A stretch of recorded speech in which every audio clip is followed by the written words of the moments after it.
سیدنا امام اوزائی رحمۃ اللہ تعالیٰ علیہ اپنے وقت کے بہت بڑے عالم، مجتہد اور امام تھے۔ کبھی آپ کے زمانے میں بھی آپ کا مسلک چلا کرتا تھا، جس طرح سے آج امام اعظم ابو حنیفہ، امام شافعی، امام مالک، امام احمد ابن حنبل کا مسلک چلتا ہے، اسی طرح کبھی امام اوزائی کا مسلک چلا کرتا تھا۔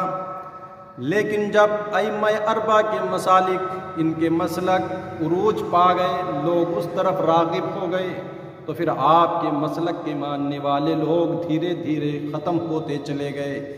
لیکن آپ کا بھی مسلک تھا، کبھی دنیا میں لوگ آپ کے مسلک کی تائید کیا کرتے تھے اور اس کی اقتداء کیا کرتے تھے۔ یہ امام اوزائی علیہ رحمۃ اللہ تعالیٰ علیہ بیان کیا جاتا، ایک دن نماز فجر کے بعد آپ کے گھر پر ایک پڑوس کی خاتون آتی ہے، اور امام اوزائی آپ گھر میں اس وقت موجود نہیں تھے۔ چھوٹا سا گھر، ایک طرف مصلی بچھا تھا، ایک طرف آپ کی اہلیہ بیٹھی ہوئی تھیں۔ وہ پاس کی پڑوسن آ کر کے آپ کی بغل میں، آپ کے بازو میں بیٹھ جاتی ہے، بات چیت کرتی رہی۔ پھر اچانک اس پڑوسن، اس خاتون کی نظر مصلی پر پڑی، تو امام اوزائی کی وہ اہلیہ سے اس پڑوسن نے کہا کہ مصلی اب بھیگا ہوا ہے، شاید کسی بچے نے پیشاب کر دیا۔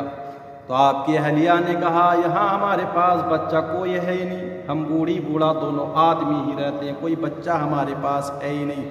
تو عورت کہنے لگی، وہ شاید ہو سکتا ہے کہ پانی گرا ہو، اس کی وجہ سے مصلی پر نمی ہے۔ آپ کی اہلیہ اٹھیں اور آپ نے مصلی پر ہاتھ پھیر کر کے دیکھا تو نمی موجود تھی۔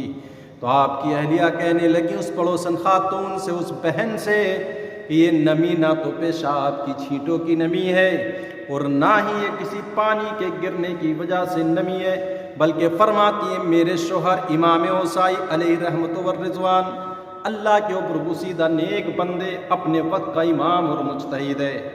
کہتی ہیں وہ جو رات کو مصلی بچھا کر خشیت الہی، خوف خدا میں اس قدر عبادت میں مصروف ہوتے ہیں، اور پھر خشیت الہی کی وجہ سے آنکھیں آنسوں کا خراج پیش کرتی رہتی ہیں، خشیت الہی، خوف خدا بندی کی وجہ سے اس قدر روتے ہیں۔ یہ نمی بستر پر، مصلی پر جو موجود ہے، وہ آپ کے آنسوں کی وجہ سے ہے، کسی پیشاب یا کسی پانی کی وجہ سے نہیں ہے۔ تو پیارے اسلامی بھائیو، وہ لوگ جو اتنے کمالات، اتنے مراتب پر فائز ہونے کے باوجود پھر خشیت الہی میں اس قدر روئیں، آنکھیں آنسوں کا اس قدر خراج پیش کرتی ہیں، تو پھر ہمیں بھی سوچنا چاہیے، جب ان لوگوں کا یہ حال ہے تو پھر ہم لوگوں کی کیا مجال ہے۔ ہم مشکل سے جمعہ ہاتھ آتا اور پھر اتراتا پھرتا ہے کہ بہت بڑا نمازی، بہت بڑا دین کا ٹھیکیدار ہے۔